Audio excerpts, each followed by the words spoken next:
Ġiet inawgurata edizzjoni oħra tal-Valletta Green Festival li se jibqa' għaddej sal-10 ta' Mejju. L-avveniment organizzat mill-Aġenzija Kulturali tal-Belt Valletta biddel il-Belt Kapitali fi ġnien ħaj b'installazzjonijiet ta' pjanti u inizjattivi li jippromovu s-sostenibilità urbana. Pjazza San Giorgio ġiet mibdula fi ġnien ornamentali mill-isbaħ li jinkludi madwar mit-siġra 12,000 fjura u 45,000 arbuxell, f'armonija viżiva li taqqat l-estetika ma' kuxjenza ambjentali.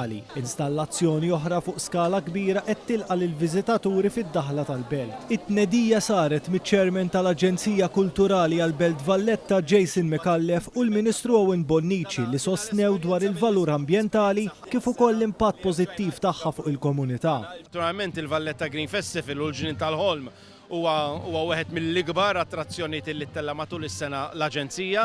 Naturalment ukoll l-isfida tagħna dejjem tkun kif se nkabru aktar. Allura l-edizzjoni ta' dis-sena għamilna wkoll installazzjoni impressjonanti tal-fjuri li qiegħda fid-daħla tal-Belt Valletta li qed tkompli tikkumplimenta din l-esperjenza unika lil kull min iżur il-Belt Valletta bejn illum u l-10 ta' Mejju li ġej.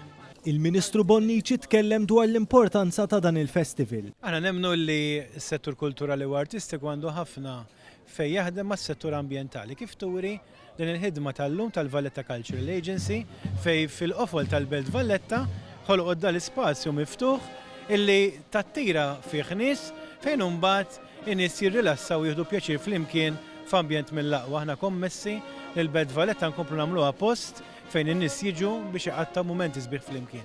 Dan il-festival joffri programm varjat ta' attivitajiet kuljum bejn l-10 ta' filgħodu u s-6 ta' filgħaxija b'enfasi qawwija fuq edukazzjoni ambjentali u prattiċi sostenibbli.